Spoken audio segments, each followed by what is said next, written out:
तो स्वागत है दोस्तों आप लोगों का एनरोज मिल्की आईएएस एकेडमी में। हम लोग करेंट अपडेट्स के तहत पशुधन पे डिस्कशन कर रहे थे पिछले लेक्चर में। आज हम लोग दो तीन चीज़ों पे डिस्कशन कर लेते हैं, यहाँ से भी प्रश्न बनने की पूरी संभावना है। जैसे हम लोग देख लेंगे तेंदुआ के बारे में देख लेंगे, उसके बाद शेर, डॉल्फिन और गेंडा, इन चारों के संदर्भ में जो उनके गणना का रिपोर्ट है, जनगणना का रिपोर्ट है, उसमें हम लोग डिस्कशन करते हैं। ये है देखिए हिम तेंदुआ है ना। तेंदुआ दो एक प्रकार, एक तो हिम तेंदुआ होता है जो बहुत ऊंचाई पर रहता है बर्फ में, और एक ये तेंदुआ होता है जो नॉर्मल पाया जाता है ना। इसको लियोपार्ड बोलते हैं हम लोग, समझ पा रहे हैं। तेंदुआ, तो देखिए तेंदुओं के संदर्भ में जो रिपोर्ट आया है इनकी गणना का, यह रिपोर्ट जो लेटेस्ट रिपोर्ट है 2018 की है। और इसमें बताया गया है कि जो तेंदुआ थे भारत में 2014 से लेकर के अब तक यानी 2018 तक तेंदुओं में 60% की वृद्धि देखी गई है। पहले जो तेंदुओं की संख्या थी वह थी 2014 में 8000 थी, अभी 2018 में संख्या बढ़ गई 12852। जो हिम तेंदुआ है वो 3000 मीटर से लेकर के 4500 मीटर के ऊपर ठंडे प्रदेशों में पाया जाता है।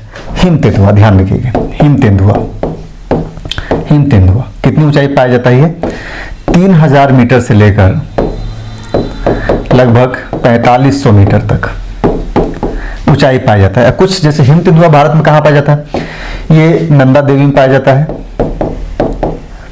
जो नंदा देवी का जैव विविधता क्षेत्र है। इसके अलावा यहाँ पाया जाता है गंगोत्री नेशनल पार्क में, गंगोत्री नेशनल पार्क में पाया जाता है।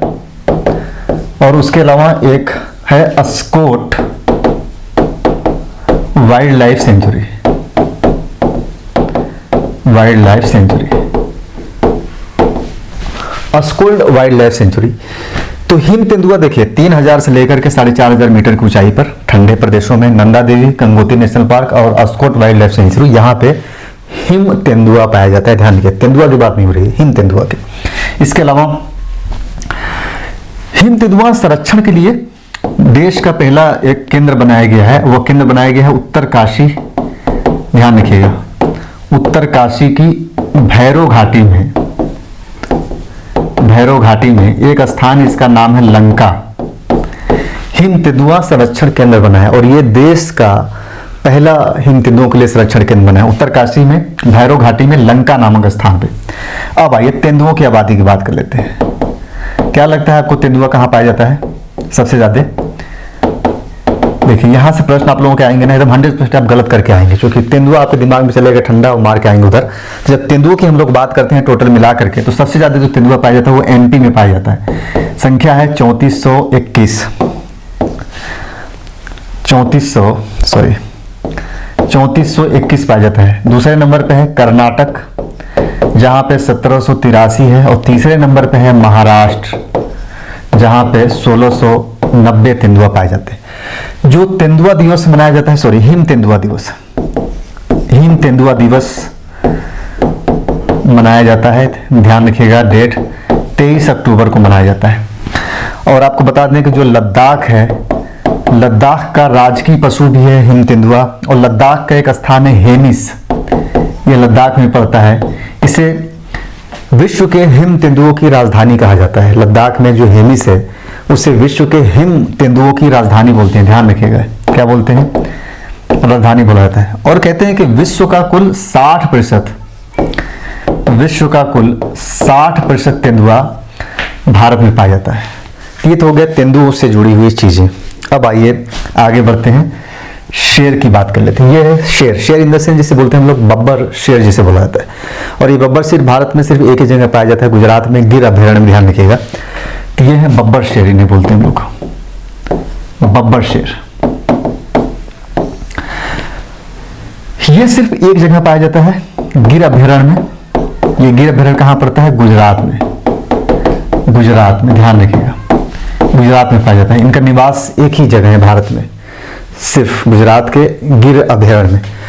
इनकी जो संख्या की अगर बात करें हम लोग, तो 2020 की जनगणना में इनकी जो संख्या बताई गई है 674 बताई गई है, जबकि 2015 की जनगणना में इनकी जो संख्या थी वो 523 थी, ध्यान रखिएगा। और एशियाई शेर का, यानी इसे एशियाई शेर भी बोलते हैं, एशियाई शेर का एकमात्र स्थान है यही गिर अभ्यारण्य, इसे भूलिएगा मत, कई बार पूछता है। और कहते हैं कि विश्व का 70% जो बब्बर शेर है वो भारत में पाया जाता है। और शेर दिवस हम लोग मनाते हैं, शेर दिवस मनाते हैं 10 अगस्त को। और प्रोजेक्ट लायन शुरू किया गया था 2010 में।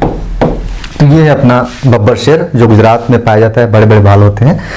10 अगस्त को मनाते हैं शेर दिवस। 2010 में प्रोजेक्ट लायन शुरू किया गया था। विश्व का 70% जो बब्बर शेर है भारत में पाया जाता है। और वर्तमान में जो इनकी संख्या है 674 संख्या है। ठीक, अब आते हैं आगे। शेर के बाद डॉल्फिन की बात कर लेते हैं। ये देखे होंगे आप लोग डॉल्फिन। तो डॉल्फिन के संदर्भ में कुछ चीजें हैं कि आपको पता है कि एक तो ये जो है कि राष्ट्रीय जलीय जीव है, राष्ट्रीय जलीय जीव घोषित कर दिया गया है इसे। कब घोषित किया गया था? 2009 में 5 अक्टूबर को घोषित किया गया था, 5 अक्टूबर को 2009 में। आपको बता दें कि उत्तर प्रदेश सरकार ने इसे राज्य जलीय जीव भी घोषित कर दिया है। तो उत्तर प्रदेश का राज्य जलीय जीव भी हो गया ये घोषित। ठीक, ध्यान रखिएगा। और प्रोजेक्ट डॉल्फिन शुरू किया गया है 2020 में, ये ध्यान रखिएगा। प्रोजेक्ट डॉल्फिन शुरू किया गया है 2020 में 15 अगस्त को। सेंट्रल गवर्नमेंट का स्कीम है और इसका वैज्ञानिक नाम है प्लेटनिस्टा गैंगेटिका। तो कई बार क्या होता है, डॉल्फिन का वैज्ञानिक नाम पूछ लेता है, प्लेटनिस्टा गैंगेटिका। बस ये ध्यान रखिएगा। मैं यहाँ बताने वाला था कि राज्य का जलीय जीव है, यूपी के एग्जाम को ध्यान में रखते हुए आगे राष्ट्रीय जलीय जीव 2009 में घोषित किया गया था। प्रोजेक्ट डॉल्फिन 2020 में शुरू किया गया है। अब एक और बचता है गेंडा। ये गेंडा एक सिंग वाले गेंडा है, ये भारत में भी पाए जाते हैं। तो एक सिंग वाले अगर गेंडे की हम लोग बात करें तो भारत में जो इनकी संख्या है वो टोटल 3584 है, ध्यान रखिएगा। और 3584 में सबसे ज्यादा जो गेंडा पाया जाता है वो काजीरंगा में पाया जाता है, काजीरंगा राष्ट्रीय उद्यान में। ध्यान रखिए, काजीरंगा जो राष्ट्रीय उद्यान है वहां 2938 गेंडा पाए जाते हैं। कई बार पूछता है काजीरंगा राष्ट्रीय उद्यान किस लिए फेमस है? एक सिंग वाले गेंडे के लिए, ध्यान रखिए। और ये जो गेंडा पाया जाता है 2 प्रदेशों में पाया जाता है भारत के, आसाम में और पश्चिम बंगाल में। पश्चिम बंगाल में गेंडों को पुनर्वासित करने का भी प्रोग्राम चला है। कहां पे? दुधवा नेशनल पार्क में, दुधवा राष्ट्रीय उद्यान में गेंडों को पुनर्वासित करने का यहां से स्कीम चला है। दुधवा नेशनल पार्क में उन्हें पुनर्वासित किया जाएगा। ये ध्यान रखिएगा, प्रश्न बनेगा ये दुधवा राष्ट्रीय उद्यान में। अच्छा, गेंडे की जो है ना विश्व में कुल 5 प्रजातियां होती हैं, ध्यान रखिएगा मुख्य रूप से। और 11 उप प्रजातियां होती हैं, 11 उप प्रजातियां होती हैं। इसी में से एक प्रजाति है ब्लैक राइनो।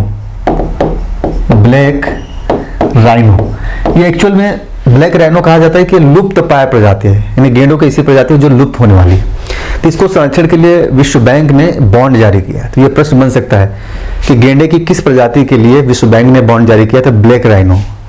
या ऐसे भी प्रश्न पूछ सकता है कि किसके संरक्षण के लिए वर्ल्ड बैंक ने बॉन्ड जारी किया? तो ब्लैक राइनो, ध्यान रखिएगा ब्लैक राइनो प्रजाति है, इसके लिए बॉन्ड जारी किया गया था। किसके द्वारा? वर्ल्ड बैंक द्वारा। और जो है कि विश्व राइनो दिवस यानी विश्व गेंडा दिवस मनाया जाता है 22 सितंबर को। बस ये अपडेट है 3-4 चीजों का। तो हमें लग रहा है पशुधन को लेकर के सारी चीजें हो गई है। कुछ चीजें और जो रहेंगी मैं धीरे धीरे करके इसी छोटे छोटे वीडियो में लाऊंगा। तो मिलते हैं।